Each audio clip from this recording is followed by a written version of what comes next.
Hi everyone, welcome back to my YouTube channel. I hope कि आप सब लोग बहुत अच्छे होंगे।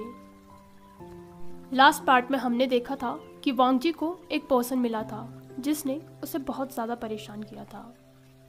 उस पर्सन ने वांग जी से कहा था कि वो उसकी मदद कर सकता है। वांग जी उस पर भरोसा तो नहीं करना चाहता था, लेकिन अभी उसे यीलिंग लाओजा को ढूंढना था और जो कोई भी उसकी मदद कर सकता था वांग जी उससे मदद लेगा। उस पर्सन ने वांग जी को अपना नाम वेवुशियन बताया था। वो एक अल्फा कल्टीवेटर है। वांग जी को उसके सेंट से ही मालूम हो गया था कि वो एक अल्फा है, लेकिन उसने जितना सोचा था इस अल्फा की एबिलिटीज उससे कहीं ज़्यादा स्ट्रांग थी। वांग जी ने वेवुशियन की हेल्प को एक्सेप्ट कर लिया था। वो दोनों पास के ही विलेज में पहुंचे। वहां पर उनका सामना कुछ फियर्स कॉर्प्सेस से हुआ। वेवुशियन ने अपनी फ्लूट निकाली और उस पर कुछ नोट्स बजाए। वो नोट्स कंप्लीटली रैंडम थे। वांग जी वेवुशियन की एबिलिटीज से इम्प्रेस हुआ था। उसने ऐसा म्यूजिक आज से पहले कभी भी नहीं सुना था और ना ही इस तरीके के म्यूजिक कल्टीवेशन के बारे में उसने लैंड लाइब्रेरी में कुछ पढ़ा था। उसने ये तक महसूस नहीं किया कि वेवुशियन ने अपने कल्टीवेशन में किस तरीके की स्पिरिचुअल एनर्जी का यूज़ किया है। वांग जी ने उससे पूछा, ये तुमने किस तरीके के कल्टीवेशन का यूज़ किया है? इस पर वेवुशियन सिर्फ हंसता है। वेवुशियन ने वांग जी से कहा, वांग जी, हम लोग इतने भी करीब नहीं हैं कि एक दूसरे के सीक्रेट शेयर करें। और वैसे भी जब मैंने आपसे आपका सीक्रेट पूछा था तब तो आप एंग्री हो गए थे और अभी आप मुझसे फेवर ले रहे हैं। क्या ये थोड़ा सा शेमलेस एक्ट नहीं है? वैसे भी मैंने आपको अपना नाम बता दिया है और आपने अभी तक अपना नाम मुझे नहीं बताया। क्या ये बात गलत नहीं है? वेवुशियन ने वांग जी की तरफ एक विंक किया। इससे वांग जी को बहुत ही ज़्यादा अजीब फील हुआ। उसने अपना चेहरा दूसरी तरफ कर लिया। उसे पता था कि ज़रूर वेवुशियन हंस रहा होगा। वांग जी आज से पहले इस तरीके के किसी भी अल्फा से नहीं मिला था। वांग जी स्टिफली उससे कहता है, हम लोग क्लोज नहीं हैं। वांग जी हेजिटेट था और साथ ही उसे डर भी लग रहा था। तभी वेवुशियन उससे कहता है, हम हैं। मैंने आपको पूरा देखा है। वो वांग जी को चिढ़ाते हुए कहता है, शायद पूरा नहीं देखा है, कुछ पार्ट्स छूट गए थे, लेकिन मैं देखने का ट्राई करूँगा। वैसे क्यों ना आप मुझे अपना कोई नाम बताएं ताकि मैं आपको उसी नाम से बुला सकूं। अब हम इतने फेमिलियर तो हैं ही। वांग जी उससे कहता है, शेमलेस। उसकी बॉडी डिफरेंटली रिएक्ट कर रही थी। वांग जी अपने सेंट को ब्लॉक करने की कोशिश कर रहा था। ये सच था कि आज से पहले वांग जी अपनी फैमिली के अलावा और किसी भी अल्फा से नहीं मिला था, लेकिन उसने सोचा नहीं था कि किसी का इस पर इतना इफेक्ट होगा। उसे ऐसा लग रहा है जैसे उसकी बॉडी उसका साथ ही नहीं दे रही है। उसे वेवुशियन की सेंट भी थोड़ी थोड़ी महसूस हो रही थी। वो जानता था कि वेवुशियन भी अपनी सेंट को ब्लॉक करने की कोशिश कर रहा है। वांग जी को उसकी सेंट कुछ अजीब सी महसूस हो रही थी, स्वीट और मस्की सी। वांग जी उस सेंट में सांस लेना चाहता था। वो उस सेंट की स्वीटनेस को महसूस करना चाहता था, लेकिन वांग जी ने खुद को रोके रखा। वांग जी को वेवुशियन से मिले हुए कुछ ही समय हुआ है और वो इस तरीके से बिहेव कर रहा है। अगर उसके सेक्ट को पता चला तो वो उस पर अशेम्ड फील करेंगे। वांग जी कुछ देर चुप रहा, फिर उसने हेजिटेट करते हुए कहा, तुम मुझे अजान बुला सकते हो। इस समय उसके दिमाग में अपने चाइल्डहुड निकनेम के अलावा कुछ भी नहीं आ रहा था। तभी वेवुशियन जोर से हंसा। वो उसके सामने उससे आकर कहता है, अजान, अजान, जानर, नाइस नेम, लेकिन क्या तुम्हारा कोई फैमिली नेम नहीं है? उसकी बात सुनकर वांग जी को थोड़ा अनकंफर्टेबल फील हुआ। उसने आज से पहले कभी भी झूठ नहीं बोला और इस तरीके से अपने फैमिली नेम को छुपाना उसे एक बेट्रियल की तरह लग रहा था। फिर भी उसने धीरे से कहा, नहीं, वेवुशियन चकल करते हुए कहता है, ठीक है, मैं तुम्हें ज़्यादा पुश नहीं करूँगा। ये नाम बहुत ही ब्यूटीफुल है और तुम पर पूरी तरीके से सूट भी कर रहा है। वेवुशियन थोड़ा आगे चला और फिर वो वांगजी की तरफ मुड़कर कहता है, एक्चुअली सच्चाई ये है कि अपने कल्टीवेशन मेथड के बारे में किसी को भी ना बताने की मैंने ओथ ली है।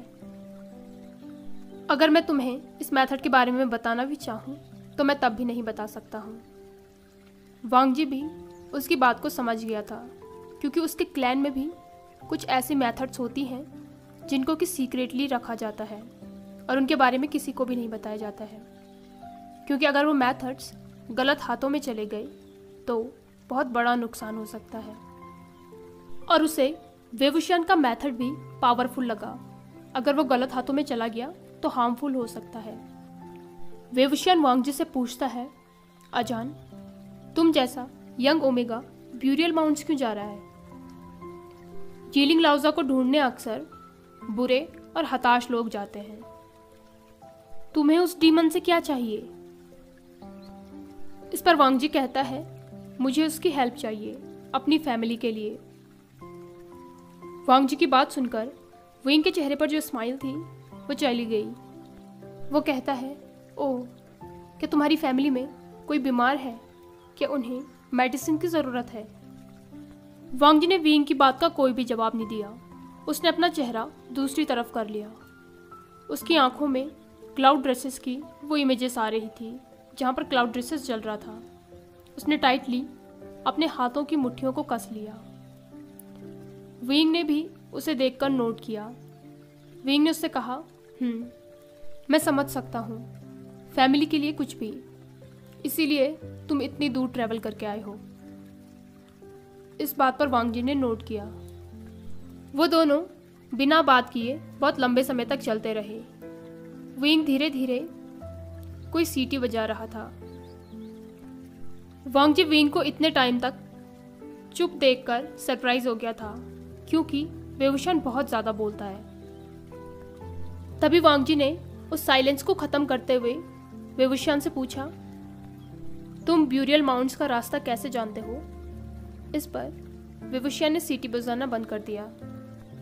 वो कहता है, अजान, किसी ने तुम्हें ये नहीं सिखाया कि इस तरीके से पूछना अच्छी बात नहीं है? और वैसे भी मैं तुम्हें ये इंश्योर कर सकता हूँ कि मैं वहाँ पर किसी गलत काम के लिए नहीं जाता हूँ। मैं बहुत बार यीलिंग आता जाता रहता हूँ और आसपास भी घूमता रहता हूँ। वो तो तुम देख ही सकते हो, मैं एक ट्रैवलर हूँ और इसलिए मैं आसपास की जगहों के रास्ते अच्छे तरीके से जानता हूँ और उन्हें खोज भी सकता हूँ। वेवुशियन की बात सुनकर वांगजी भी समझ गया कि वो ब्यूरियल माउंट्स किस लिए जा रहा है, तो उसने सोचा कि उसे वेवुशियन से अब ज़्यादा नहीं पूछना चाहिए, क्योंकि वहाँ जाने के सबके अपने अपने कोई ना कोई मतलब है। तभी वेवुशियन ने उससे कहा, ओह अजान, वहाँ देखो, वो चिड़िया कितनी ब्यूटीफुल है। तुम्हें पता है, इस एरिया में वो चिड़िया बहुत ही कम देखी जाती है। मैंने उसे सिर्फ 1 या 2 ही बार देखा होगा। वेवुशियन इसी तरीके से बातें कर रहा था। वो दोनों साथ में जंगलों से होते हुए जा रहे थे। वेवुशियन बोले जा रहा था और वांगजी सुने जा रहा था और उसकी बात से एग्री कर रहा था। वांगजी इस बात से खुश था कि वेवुशियन को उसके कम बोलने से कोई परेशानी नहीं हो रही है। अभी वांगजी के लिए जर्नी थोड़ी रिलैक्सिंग हो गई थी। रात होते होते वो लोग यीलिंग शहर पहुंच गए थे। वांगजी जिस रास्ते से जा रहा था, यीलिंग उसके बिल्कुल ही अपोजिट डायरेक्शन में था। इस सिटी को देखकर वांगजी सरप्राइज हो गया था, क्योंकि ये बिल्कुल ही नॉर्मल थी। यहाँ के लोग भी बिल्कुल नॉर्मल थे, जैसा कि सी टाउन है। उसने तो सोचा था कि यहाँ पर बहुत ज़्यादा रिसेंटफुल एनर्जी होगी, लेकिन ऐसा कुछ भी नहीं था। इनफैक्ट वांगजी को तो यहाँ पर कुछ भी महसूस नहीं हो रहा था, जो कि यीलिंग जैसी सिटी के लिए बिल्कुल ही अनयूजुअल था। वांगजी इस बात से भी सरप्राइज था कि क्यों इतने सारे लोग उसे यीलिंग का रास्ता नहीं बता पाए। ज़रूर यीलिंग में कुछ तो अलग है। वेवुशियन के अलावा उसे कोई भी सही रास्ता नहीं बता पाया। जरूर इस मैन में भी कुछ खास बात है। वेवुशियन आगे आगे चल रहा था। वो एक साफ सुथरी इन के सामने रुका। उस इन में बहुत सारी लाइट्स जली हुई थी। वो वांगजी की तरफ वेव करके कहता है, ये इन मेरे अजान के लिए सूटेबल है।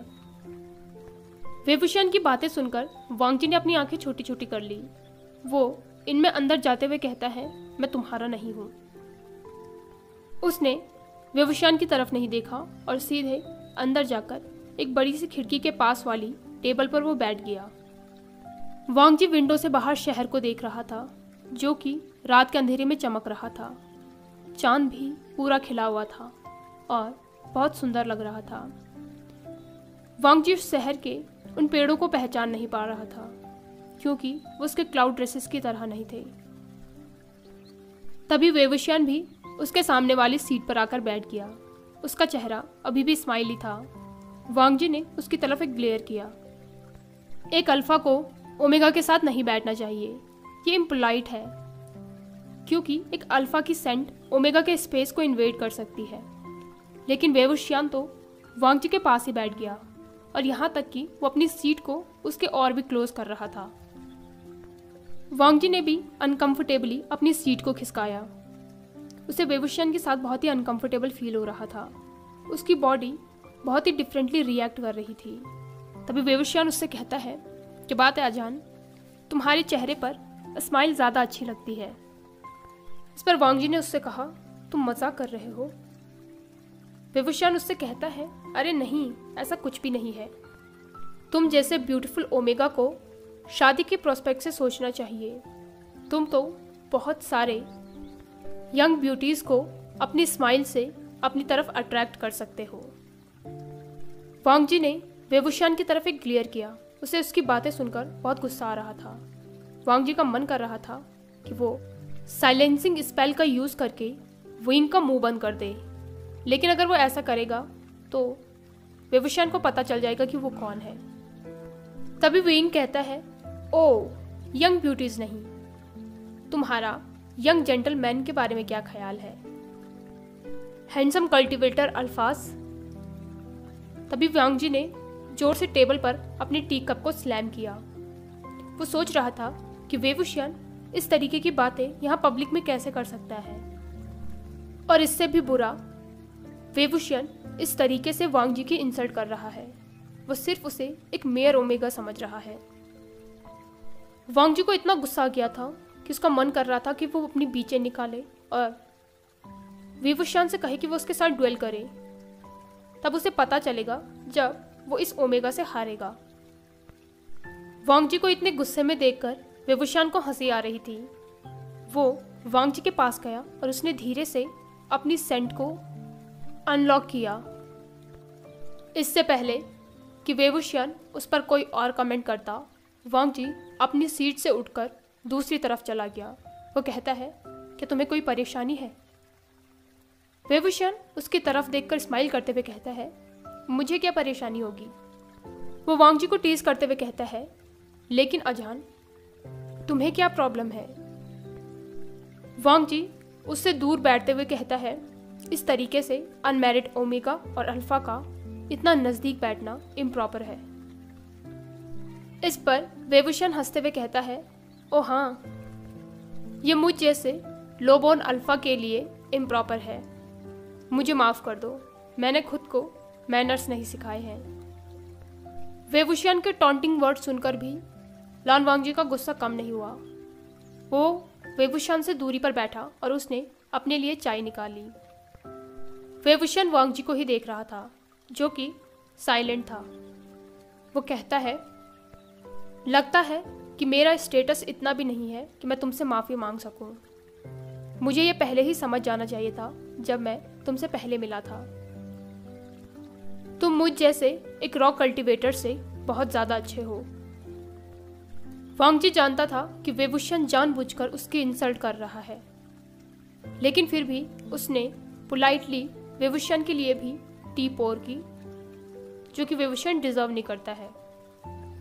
वांगजी उससे कहता है, मैं इनसिंसियर अपॉलॉजी एक्सेप्ट नहीं करता हूँ। वेवुशियन ने इस पर कुछ भी नहीं कहा। उसने टी उठाई और उसे पीने लगा। वांग जी को उसकी नजरें अभी भी खुद पर महसूस हो रही थी। कप नीचे रखते हुए वेवुशियन कहता है, आपको ऑफेंड करने के लिए मुझे माफ कर दीजिए। मेरी इंटेंशन आपको परेशान करने की बिल्कुल भी नहीं थी। वेवुशियन की बातें सुनकर वांग जी के चेहरे पर डिसबिलीफ था। तभी वेइंग फिर से हंसते हुए कहता है, सच में मैं अपनी प्रेजेंस से तुम्हें गुस्सा नहीं दिलाना चाहता था, लेकिन ये भी सच है कि मैं सच में प्रॉपर मैनर्स नहीं जानता हूँ, क्योंकि मुझे कभी किसी ने सिखाया ही नहीं। उसने अपना कप उठाया और वांग जी से दूर चला गया। अब जाकर वांग जी ने राहत की सांस ली। उसे पता भी नहीं था कि उसने कितनी देर से अपनी सांस रोक कर रखी हुई है। वांग जी को अजीब सा महसूस हो रहा था। उसे ऐसा लग रहा था जैसे अपनी फैमिली के बारे में सोच सोचकर उसका दिमाग खराब हो गया है। वेवुशियन ने खाने का ऑर्डर दिया। वांग जी ने अपने लिए अपना सिंपल सा खाना मंगवाया। वेवुशियन उसे देखकर कहता है, अजान, ये खाना तो बहुत ही सिंपल लग रहा है। तुम्हें यहाँ का अच्छा खाना टेस्ट करना चाहिए, तुम्हें बहुत मज़ा आएगा। इस पर वांग जी कहता है, मैं वेजिटेरियन हूँ और मुझे यही खाना पसंद है। इस पर वेवुशियन ने कहा, ओह, तो ये तुम्हें मुझे पहले बताना चाहिए था। यहाँ पर बहुत सारा अच्छा वेजिटेरियन खाना भी मिलता है। इस पर वांग जी ने उससे कहा, इसकी कोई ज़रूरत नहीं है। वो इन खाना खाते खाते उसे बहुत सारी बातें कर रहा था। वो उससे कह रहा था कि यहाँ के मसाले खाने को बहुत ज़्यादा स्वादिष्ट बना देते हैं। वांग जी ने कभी भी मसालेदार खाना नहीं खाया था, चाहे कबीला हो या फिर कहीं बाहर इन। उसने हमेशा ही अपना सिंपल सा खाना खाया था। वेइंग तो खाते खाते उससे बहुत ही ज़्यादा बातें कर रहा था। खाना खत्म करने के बाद वांग जी ने इनके मालिक से कहा कि उन्हें 2 कमरे चाहिए। इनका मालिक उससे कहता है, माफ़ कर दीजिए गोंगसे, लेकिन मुझे लगा कि आप लोग साथ में ट्रैवल कर रहे हो। इनमें तो सिर्फ एक ही कमरा बचा हुआ है। इस पर वांग जी कहता है, यीलिंग जैसे शहर में भी कमरे फुल हैं। वो इनकीपर कुछ कहने ही वाला था कि तभी वेवुशियन ने उसे काटते हुए कहा, कोई बात नहीं, हम ये एक कमरा ले लेंगे। वांग जी ने सस्पिशियस नज़रों से वेइंग को देखा। तभी वो इनकीपर बो करके उन दोनों को सेकंड फ्लोर पर ले गया। जो कमरा उन्हें मिला था वो वुडन का बना हुआ था, लेकिन बहुत ही साफ सुथरा था और यहाँ पर एक बाथटब भी था। वो दोनों ही कमरे में गए। जब वेवुशियन ने दरवाज़ा बंद किया तो वांग जी ने मुड़कर उसकी तरफ देखा। इस पर वेइंग ने अपने हाथों को आगे करते हुए कहा, डोंट वरी, मैं कुछ भी नहीं करूँगा। मैं जानता हूँ कि कितना स्पेस तुम्हारा है और कितना मेरा है। तुम्हारे साथ मेरा कुछ भी गलत करने का कोई इंटेंशन नहीं है। वेवुशियन ने ये बात सीधे बोल दी थी, जैसे कि वो वांग जी के थॉट्स को पढ़ पा रहा हो। वेइंग फिर से वांग जी को टीज करते हुए कहता है, मैं सच कह रहा हूँ, मैं इस यंग मास्टर के साथ कुछ भी नहीं करूँगा जब तक कि ये खुद न चाहे। जब वांग जी ने वेवुशियन की तरफ गुस्से में देखा तो वो हंसते हुए कहता है, अरे मैं मजाक कर रहा हूँ। मैं यहाँ नीचे फ्लोर पे सो जाता हूँ और तुम ऊपर बेड में सो जाओ। मुझे पता है तुम्हें बेड की आदत होगी। वांग जी प्रोटेस्ट करना चाहता था, लेकिन तभी वेवुशियन ने कहा, नहीं नहीं, मैं तुम जैसे ब्यूटीफुल ओमेगा को फ्लोर पर कैसे सोने दे सकता हूँ, और वैसे भी मुझे इस चीज़ की आदत है। ये फ्लोर तो बहुत ही अच्छा है, मैं तो कहीं पर भी सो जाता हूँ।